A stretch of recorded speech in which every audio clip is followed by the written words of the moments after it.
Yesterday, Elestrals hosted its second official tournament of the Moonrise metagame. I decided to participate, and after 7 rounds, I went 5-2, earning myself an 11th place slot, barely bubbling out of top cut just due to tiebreaker reasons. So today, I thought I would go through and show you the list at which I played yesterday. So without further ado, here's some more Zoo. So this is the list here, and as you can see, a majority of what we're playing is very standard stuff right now. The only thing we're playing that a lot of people aren't on right now is the Viserys, but Viserys is still an extremely strong card in my opinion. But we'll go through each card individually and explain why they're in the deck. Spectaris here. Spectaris, with its ability to give +1 attack and suppress an Celestial, is extremely strong due to a number of Elestrals that are relying on their ability right now, such as like Doppelganger, Galaxies played frequently. If anybody else is running Viserys, it shuts down all form of Morfrost decks, it shuts down Hydrake, it just shuts down a lot of cards, because just a lot of cards right now are heavily relying on its ability. So Spectaris is just a 3-of because it shuts down pretty much everything that's being played at the moment. Viserys here. I liked Viserys. It worked out a lot of times in my favor. I would hold off the Viserys till mid to late game when their board was pretty open, and then just hit Viserys over something and ensure that I could get another Viserys. And at that point, it really did a lot of times just signal that I was towards the end game. If I wasn't winning it, I was putting them in a really bad spot. If they did end up being able to come back from this, they had a really good just combination of cards that worked perfectly for it, such as like Cryoblast Eddie or something like that, that just was extremely strong. But most of the time when Viserys hit, it was good. Viserys is just really, right now with the Navis, the Doppelgators, and the Spectaris, it can be put in some tough situations just due to the fact that it doesn't play too well into those cards. However, if you do get it on an open board, Viserys is just still really strong, and I would not undervalue it. We got 3 Eddies here because Eddie's Eddie. Having the ability to change any position of an Celestial, and technically you don't have to clarify this on your target until they let the effect resolve. So they don't even know what you're trying to swap until they decide whether or not they're gonna Gorgon's Gaze. And this will pretty much allow them to play around everything in the game with the exception of PTA. PTA is kind of the only thing that really hurts Eddie at all. Gorgons also does if you prevent them from just shifting the position beforehand, say of a rabbit or something like that. But PTA also, it's good against it in certain situations if you're in defense position or they swap you to defense position. But a lot of times if they swap your rabbit to attack and you PTA it, they can still crash the Eddie. So Eddie is still extremely strong just due to the fact that you don't have to necessarily specifically state who you're targeting when you want the Eddie effect to go off. So that's a big part of why it's so strong. And another part is just the fact that it allows you to win combat a lot. Next up, got Astrabbit because this card's broken. I think, again, this card was just 100% determiner on who won my games, like whoever got more of them off. I think there was one single game where I got more rabbit effects off and still lost, so it might not have been 100%, but it was like a good 90-95% of the time whoever just got more Astrabbit effects off or saw more Astrabbit in general won. We've got 1 copy of Doppelganger here because Doppelganger, it's okay, but honestly, with the heavy lunar aggro meta right now, Doppelganger's kind of just mid-tier, but I also really like it against non-aggro decks because it's just a universal -2 attack to anything that's not lunar or solar enchanted. So as long as you're not going up against a lunar specific deck, Doppelganger is an extremely strong card, and it's just really good. But if you are going against a lunar deck, sometimes in round 1 it can be really nice just due to the fact that it gets brought out after Nabi kills something. So then you can kill something and possibly kill 2 Elestrals, or just swing for 2 after killing said Elestral. So Doppelganger is still pretty strong in the Lunar matchup game 1, but I do side it out pretty much every single time. Nabi, for the same reason, is strong. Nabi just gives everybody a universal -2 when he enters the battlefield. However, the fact that when you get over something, it allows you to ascend into the Doppelganger makes Nabi like 3 times stronger. Nabi wasn't really seen as played before the Moonrise meta because Doppelganger wasn't there, so it was just kind of a mid card that you could utilize one time to get over stuff. But the fact that Doppelganger is a hard ascent or a special ascension that you can do after destroying something gives Nabi even more utilization. Now, I'm playing one copy of Moonrise. There's 2 reasons for this. Galaxy is very popular right now, so this is a card... Actually, there's 3 reasons, sorry. Galaxy is very popular right now, so Moonrise easily can just be played on a Galaxy and attack right over it with no problem. Nabi with its -2 effect, and also Doppelganger included in the Nabi, with its -2 attack stat, doesn't affect Moonrise, so when they play Nabi, you can always swap your defense, and they won't be able to attack over your Moonrise. And the 3rd reason is another reason to deal with Rabbit, because I needed as many reasons to deal with Rabbit as possible. Like I said, whoever gets off more Rabbit effects pretty much is almost guaranteed to win the game a majority of the time. So I just thought this was a good idea for those 3 reasons. Mainly the Astro Rabbit, honestly, that was the biggest one that I wanted to get over. But I played it for the 2 others also. Galaxy, I'm playing for the same reason as Moonrise pretty much. With the exception of getting over Rabbit. I'm playing it because Galaxy's prevalent, and Galaxy is Galaxy's best counter, and Galaxy works really well in tandem with Nabi, and also really well against Nabi due to the fact that it utilizes its defense stat. And then to finish off the Celestials, we've got our 1 copy of Elichick to find our Divine Rune, because Elichick is extremely strong, and it essentially can act as a 7 attacker the instant it hits the board. Also, just being able to search out your Divine Rune is extremely strong.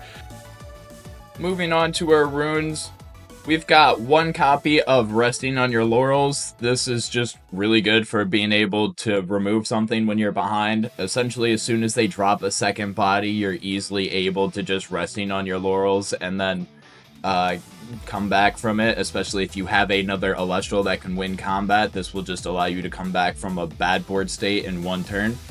There were a lot of times where I would open with Resting on Your Laurels and be playing 2nd, and I would literally still just expend to draw. That way I could bait them out into playing a 2nd Celestial, use Resting on Your Laurels to kill one of them, and then use my other Celestial that I already had in hand to kill the 2nd one, and gain the advantage board state that way, plus I would have more cards in hand by doing so. Now, got 1 copy of Earthquake. I didn't see this too frequently, but Earthquake is unconditional removal, and whenever it came up, it was extremely popular, or prevalent, not popular. Got 3 Cryoblast, because a lot of people are playing other types of 5s decks, such as the Nobbies, and the Eddies, and the Spectares. Cryoblast is extremely strong in the main deck, and I didn't really see too many Frost decks, so it wasn't like I really had to side this out too much. Cryoblast is just extremely strong in the fact that 5s is very prevalent right now, and also pairing it with Zeus, you can easily kill stuff such as Doppelganger or Galaxies that are currently running around in the meta game. Now we've got 1 copy of Hurricane in the main deck, because a lot of people just see this as a sideboard card and just don't bother to play around it game 1. So if you have at least 1, maybe 2, I don't like having 2 because people might play around it. So if you have just the 1, you can utilize it if they don't play around it. And if they do end up playing around it, it's always just a card that you can utilize to ensure that whatever you want to do on a specific turn gets through. Like say you want a Nobby to go into Doppelganger, you can easily Hurricane their single back row before playing anything. That way you can ensure your Nobby attack gets through and gets you into Doppelganger. Got 3 copies of Ambrosia because healing is extremely strong right now and is always going to be extremely strong since everything takes your life, and we always run 3 copies of Ambrosia. 3 Gorgon's Gaze to say no to literally anything that an opposing Celestial could ever think about doing. Got 3 shield to bounce Celestials back to hand, especially with stuff like Doppelganger right now that's relevant in the meta game, and other cards such as Like a Void. Shield is really strong right now for being able to bounce those 2 drops back to hand. Not only that, it can easily just give you, just let you keep having board advantage by having your Celestials stay on board. We've got 3 copies of Poison Tipped Arrow because it's hard removal, and I value hard removal as much as possible. As you can see, I am literally maxed out on removal, because that's it. You have to be able to kill stuff to stay in the game. There were a lot of games where I literally drew 1 back row and then just removal and guys, and still was able to win it because of how prevalent and strong removal actually is. Spirit deck wise, it's a little messy here. You pretty much with a lot of my decks, it's the same. You always have to decide what you're keeping on and what you really need for that matchup and what you don't. We've got 1 Flare Mine for the Cryoblast, 1 Lycanroc for the Hurricane, 3 Teratlus for the Viscerus and the Earthquake effect. I put 3 in here because I decided that if I really, towards the end game, is most of the time when I was going to be playing Viscerus, and if I really wanted to keep the Earthquake on, I could always just misenchant with the Viscerus effect, but if I saw that I really wasn't probably going to be drawing into the Earthquake, or at this point I don't really need the Earth Spirits anymore, I could still utilize both Earth Spirits properly for the Viscerus, and then, yeah. If one of them died and I drew into Earthquake and had Ambrosia or something like that, I can easily have the 1 on the board plus Ambrosia it back and still have the 2 spirits. That was the reason why I wanted to do 3 specifically, so that if that case ever arose, which it did arise a few times, I could use the extra spirit in order to Earthquake, essentially. Got 4 Zaptors. This was for the Zeus's, Rabbits, and Elechics. This was actually plenty. You probably could have cut this down to 1 more. There was a lot of times where I was expending Thunder because I just had an extra 1. But yeah, 4 is a decent number. It felt comfortable. There were games where I did need all 4 Thunder Spirits, so I wouldn't necessarily be hasty to cut it. I was just saying that there were a lot of games where I felt like I didn't need all 4 of them. Got 6 Owloon because we're on a pretty decently lunar heavy side deck, so I wanted to make sure that even though our main deck is not the most lunar heavy, that we didn't really have to side in a bunch of spirits just to make our side deck work. And then we've got 5 Leviathan because we're playing the rest of the water package up there, and it worked. The numbers actually worked out pretty well. There wasn't really anything that I was too struggling to utilize. Especially game 1, just because I knew I didn't have a lot of lunar. I would always utilize the lunar a lot to expend for counter runes and stuff like that.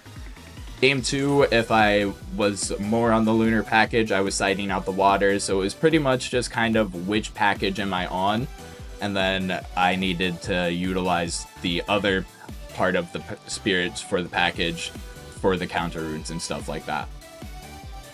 Moving on to our side deck. As I said, we've got a decently heavy lunar side deck here.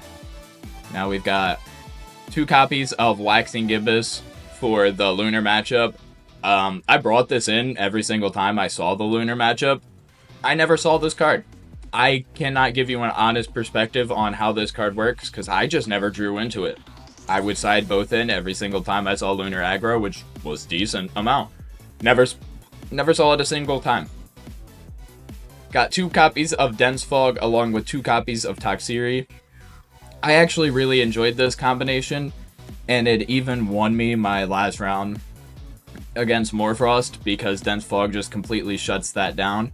And I was able to Toxiri search the Dense Fog out, and then he tried to A-bomb over me a few rounds later, and I was just able to flip the Dense Fog, have him kill himself on me, and then I just won the game from that point.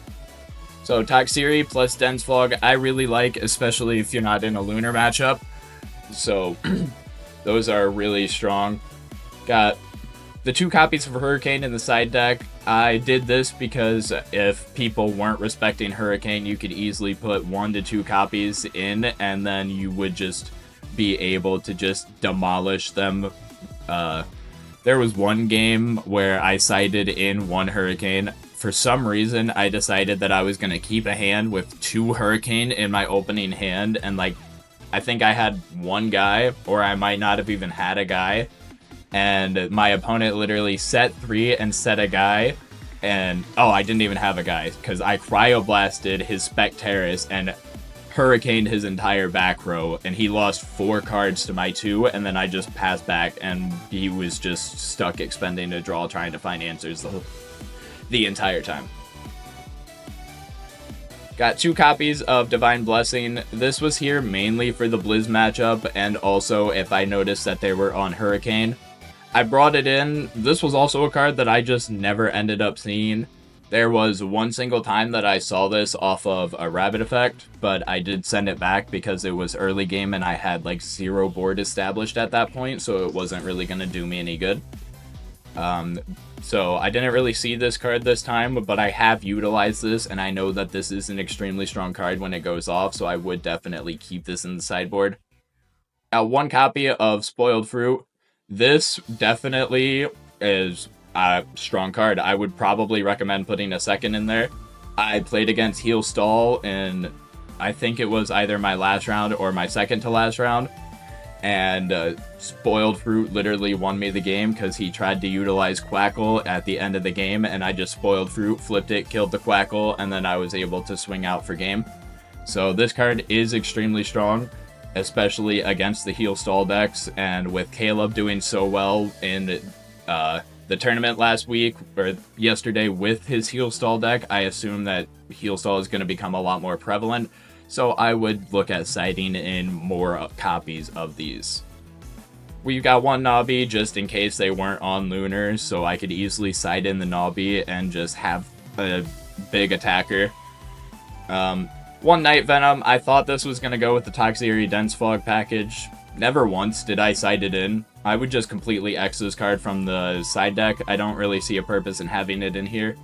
Unfortunately, the worst part of the Night Venom suppression deck is Night Venom himself, and it doesn't even really work as a sideboard thing. I didn't like it, and I just would X it out. I never once brought it in, never felt like it was going to be a good situation to do so. And then we've got 1 copy of Moonrise and 1 copy of Galaxy in case they're on a Lunar matchup. So we would easily just bring out our Dobbies, or our Nobbies, and our Doppelgators, and we would put in Moonrise, Galaxy, and probably like Hurricane or Waxing Gibbous just off the bat. If we, depending on what else we took out, we probably ended up with 2 Waxing Gibbous, 1 Hurricane, and then 2 of these in there most of the time. But yeah, that's the deck. What do you guys think of it? And would you run it? Let me know down in the comments below. I hope you all have a good day, and peace.